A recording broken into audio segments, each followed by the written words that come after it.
being a man in general, talking about your feelings, come on, bro, you already know that's difficult. This is not to take away from what the wives be like sometimes. Sometimes they just be jawsing way too much, and it can be very difficult. And I understand that. All right, fellas. So before we get into everything, I got to ask you a real quick question. Does your wife tend to nitpick and complain when you decide to actually open up to her and share with her what's on your heart and all those things? If that is you, I need you to like, comment, and subscribe on this because we are going to get into this today. All right. Because I know if you're listening to this, I know you've dealt with this many times. So what I want to cover today are 2 reasons why a man is emotionally unavailable for his wife. All right. We ain't going to spend a lot of time going extra doing this stuff. We're just going to get straight to the meat and the potatoes. All right. I got my notes here. Writing stuff down just helps me to stay on track, and take a note from that. I promise you it's going to be helpful. So again, 2 reasons why a man is emotionally unavailable for his wife. And the first one I want to say is this: because he has actually tried, but his wife is constantly complaining about how he does it. Ooh, that's big, ain't it? You actually do want to be there for your spouse, or if you were married before, you did want to be there for her. But there was somewhere along the way, something changed. She just got frustrated with how you were doing it. It didn't seem like you were being nice enough or soft enough, or your tone was off and all these different things. And it's like, you're still trying, but in her way of how you're trying is not acceptable. So then a man will quickly shut down once he feels that that's the case. If he's feeling like there's a major attack from his wife when he is trying to be extremely vulnerable, and it's already hard for men to be vulnerable. It's very difficult for a man to open up himself in a way that allows him to like let a guard down. Men are protectors by nature. We are So then if you're a protector by nature, automatically your walls are up just by looking at people. You see someone walking a certain way, you're paying attention to them. You see someone talking or doing something a certain way, you're paying attention to them. So now you have to find this balance of being able to bring this guard down when you're speaking to your wife in such a way that allows her to feel that she's being heard, and vice versa. And when you do start trying to do it, it can be really, really, really difficult because you've tried certain ways and you know you're trying, but she's impatient with how you're doing it. And then that causes you to say, you know what, I'm good. I don't even care to do this anymore. It's ridiculous. This ain't going to work if this is what's going to continue to happen. The number 2 way of how this happens is you weren't raised like this, right? You either had mom or dad in the home, and they weren't emotional people like that. You never saw them connect with each other on that level. You never saw them talk about their emotions or their feelings. And again, you might not do that because I don't know all parents that constantly are like sharing all those things in front of their kids. But your dad, right? Your dad, he could have taught you those things growing up, or he didn't teach you at all. He just learned to suck it up, buttercup, or to toughen up, or to just keep those things like at bay. Yes, you just say yes to your wife and you move on. And then you realize that that has caused you major problems that you never thought it would be. You didn't think that just balling it up would be a problem until you finally exploded. And then so you weren't equipped with the tools on how to be emotionally available for your wife, which has made things harder for her, right? So now she's struggling because she don't know how to talk to you, hundo. And then, or you've tried and she doesn't like the way you're doing it. That's where it can get a little tricky for men, right? Start to feel like, you're damned if you do, you're damned if you don't, right? You try, you get yelled at for it. You don't try, you get yelled at for it. And this is where things can get very, very challenging for men. So again, if you're hearing this and this is actually you, brother, I just want to say, I feel you. I do feel you because I've been there before myself too. There are many times where my wife, she loves to talk about things. There's always something on her heart, and it's more than I can take sometimes, but I do my best to listen.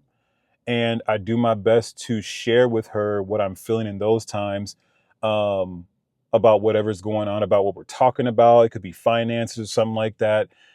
And just in the past times of how the conversations have went, my walls might be up already. I might not be able to always listen to what she has to say because of what's happened in the past. And because of that, it creates a major problem for us to like have a real conversation. And isn't the whole point of marriage about growing? Isn't the whole point of marriage about like getting to a place where now you become a better man, she becomes a better woman? The only way that happens is if you start opening up those doors to allow yourselves to be able to let her share what she needs to say, and you receive it in a way that she's not going to that it's not going to make her feel wrong or bad by her saying what she's saying, and vice versa. You should be able to say what you need to say where now she doesn't take offense to it. So, again, being a man in general, talking about your feelings, come on, bro, you already know that's difficult. Without feeling like a Mitch. Now, if you don't know what a Mitch is, this was from a show back in the day, Real Husbands of Hollywood, and Kevin Hart. I don't know if he coined the term, but there's the female dog, right? Which you know the name of it, and then you just put the male version. So you put the M instead of a B, and you call it a Mitch. So if you get the hint, you get the hint. If you don't, I'm sorry for you already. But again, to actually be a man, open up and talk to somebody, specifically your wife, about your feelings, and do it in a way that is healthy. It's already hard. Like, you don't want to do that. You don't want to sit and talk about that stuff when she's asking you how you're feeling, what's going on, and doing these things. By nature, you are a protector. You're protecting you, and you're protecting yourself. That's what you believe is happening, right? You're protecting her and you're protecting you. But that's not always the case. It doesn't always happen like that. You can actually be hurting yourself, and you could be hurting her by not sharing that information. So the one thing I want to say is that you try to be present, but whatever you do is not good enough, right? And this is where it gets really hard for a man, because you constantly are trying. It's like, so you didn't just try it one time, maybe 3, 4, 5, 10 different ways of how to do this, but it never really sat well with how she did it. So then you just felt it was just easier to not say anything at all. I'm just going to tell you now, if that is a direction that you choose to go, your marriage is going to be very complicated. And I know you don't want that, because if you're staying married, what are you staying married for? Are you staying married for what? The benefits of it? Like what? Financial benefits, financial gain? Do you care about her enough?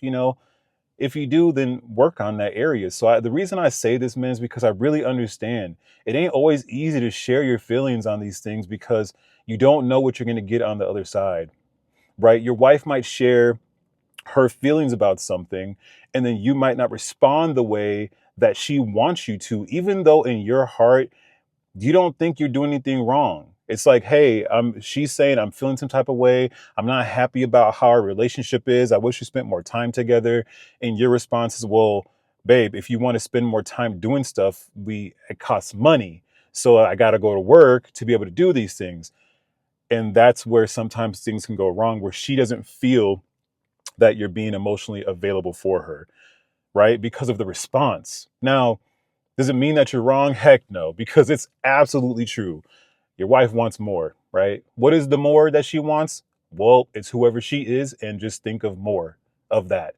So if you're doing this, then guess what? She wants more. If you're doing that, then she wants more. There's never going to be a day where she's finally plateaued and said, you have done more than enough. I don't need anything else from you. That will never happen. So always know there's more.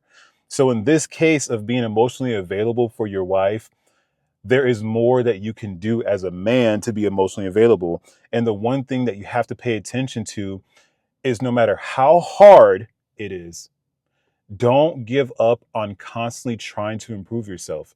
I'm sure if you're on the golf course, you're going out there every single day, 6 o'clock in the morning, get up, 6:30, 7 o'clock tee time, and you get out there, you practice, you swing, you practice, go to the driving range, get your chips in, your putts in, doing whatever the case it is. If you're playing a sport, basketball, you're going shooting, practicing your jump shot, doing all these different things. Why? Because you're trying to improve and you're trying to get better. So when it comes to being emotionally available for your wife, that doesn't mean you stop there. You can find better ways to improve and be emotionally available for your wife. What is this you do? You listen to what she's saying, number one, and respond in a way that allows her to feel that you actually are taking into consideration what she is saying.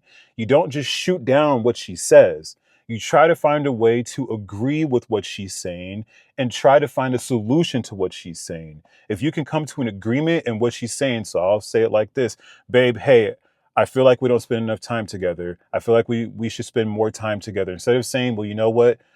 Got to pay bills, got to do this, got to do that.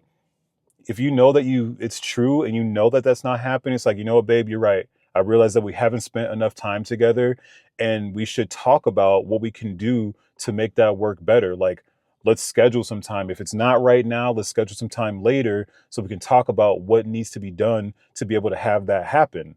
Right. So that way you can come to an agreement. It doesn't mean that it's going to be perfect the first time. Doesn't mean it's going to be perfect the second time. But the more you're willing to constantly try to improve yourself, then the better it will be for her to feel that you're being emotionally available for her. That's the goal, right? Not just for her, but for yourself. You owe it to yourself to be better. You owe it to yourself to not be so walled up and not be able to have a little bit more vulnerability, because that is what's going to help you grow as a man. Being in that place, that is a required thing that we have to do, whether it's your wife or people in general. If you're working on a job or things like that, there are levels to these things. But when it comes into your home specifically, this is a place that you need to start with. It's the training ground for it, and work hard and diligently at it. Because if you can, again, go and practice on a sport, you can practice on any type of craft that you have, then this is an area that you can also do better at as well too. Now, again, this is not to take away from what the wives be like sometimes. Sometimes they just be jawsing way too much, and it can be very difficult. And I understand that. But the moment that you are willing to try and practice in that moment, keep it at the forefront of your mind, like right here, not here, then immediately you'll start to find ways to diffuse the frustration of what she's saying, diffuse the frustration of what's happening or what's going on, because now you'll be present in the conversation and allow yourself to actually work on your availability during it being live.